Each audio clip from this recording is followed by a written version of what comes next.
Assalamualaikum warahmatullahi wabarakatuh. Perkenalkan, nama saya Anggi Ramadhani dari kelas 10-7.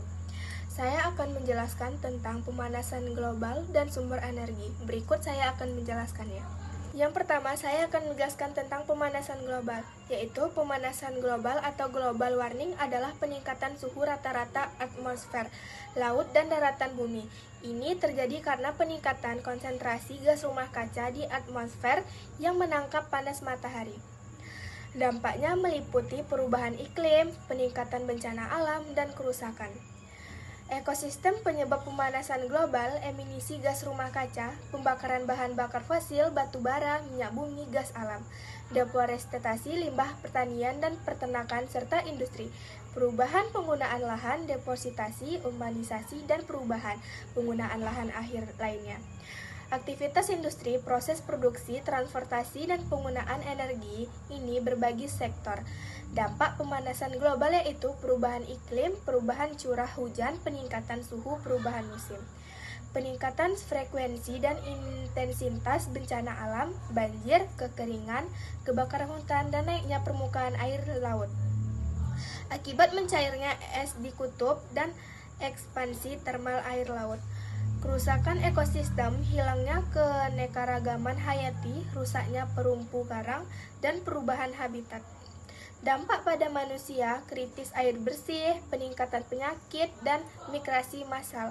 Solusi ini mengatasi pemanasan global, mengurangi emisi gas rumah kaca, transisi ke energi terbaru menggunakan transportasi publik, daun ulang, pengurangan konsumsi daging, dan efisiensi energi penghijauan dan rehabilitasi lahan, menanam pohon, menjaga hutan, dan mencegah deforestasi, adaptasi terhadap perubahan iklim. Pembangunan infrastruktur yang tahan terhadap perubahan iklim, mengolah sumber daya air, dan mengembangkan pertanian. Peningkatan kesadaran yang pendidikan, memproduksikan gaya hidup ramah lingkungan, dan meningkatkan pemahaman masyarakat tentang pemanasan global. Pentingnya pemanasan global yaitu penting karena membantu menentukan ekspektasi iklim di masa depan dan mendorong tindakan mitigasi serta adaptasi. Oke, lanjut yang kedua yaitu sumber energi. Sumber energi adalah segala sesuatu di alam yang mampu menghasilkan energi yang dapat dimanfaatkan untuk kelangsungan hidup.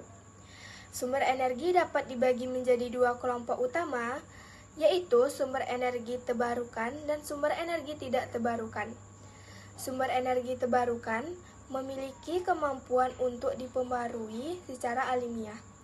Sedangkan sumber energi tidak dapat dipengaruhi memiliki jumlah yang terbatas dan membutuhkan waktu yang sangat lama untuk dipengaruhi. Sumber energi terbarukan, yaitu sumber energi terbarukan adalah energi yang dapat diperbaharui secara terus-menerus oleh alam. Sehingga tidak akan habis, contohnya seperti energi matahari, energi yang bersumber dari radiasi sinar dan panas matahari, dapat dimanfaatkan untuk menghasilkan listrik, air panas, atau pemanasan. Energi angin yang dihasilkan dari gerakan angin dapat dimanfaatkan untuk memutar kincir angin dan menghasilkan energi listrik. Energi air yang bersumber dari aliran air seperti sungai, danau, atau gelombang laut dapat dimanfaatkan untuk menghasilkan energi listrik. Energi panas bumi atau geothermal, energi panas yang berasal dari dalam bumi, dapat dimanfaatkan untuk menghasilkan listrik atau pemanasan. Biomasa adalah energi yang berasal dari bahan-bahan organik seperti kayu, limbah pertanian, atau limbah rumah tangga. Pasang surut, energi yang dihasilkan dari naik turunnya permukaan air laut. Sumber energi tidak dipengaruhkan. Sumber energi tidak dibarukan adalah energi yang tidak dapat diperbaharui dalam jangka waktu yang singkat, sehingga keberadaannya terbatas. Contoh sumber energi tidak terpengaruhi yaitu minyak bumi. Sumber energi yang digunakan untuk bahan bakar transportasi, pemanasan, dan pembangkit listrik gas alam. Gas alam sumber energi yang digunakan untuk pemanasan pembangkit listrik dan bahan baku industri. Batu bara sumber energi yang digunakan untuk membangkit listrik, industri, dan pemanasan. Energi nuklir, energi yang dihasilkan dari reaksi nuklir dapat digunakan untuk pembangkit listrik Pembangkit listrik adalah sistem yang digunakan untuk menghasilkan energi listrik dari berbagai sumber energi.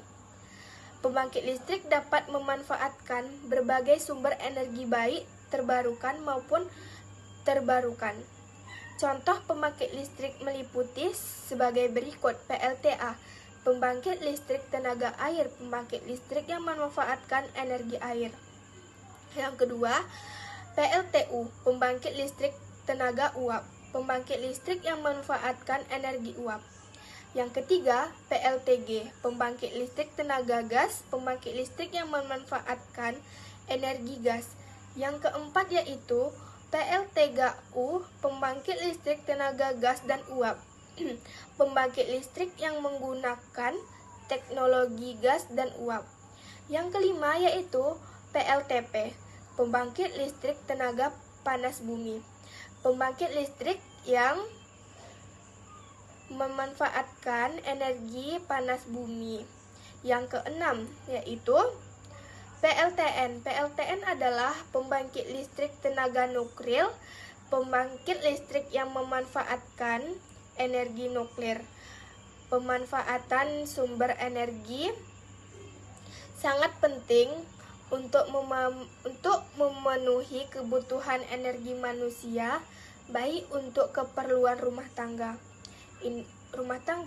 industri, transportasi, dan lain-lain.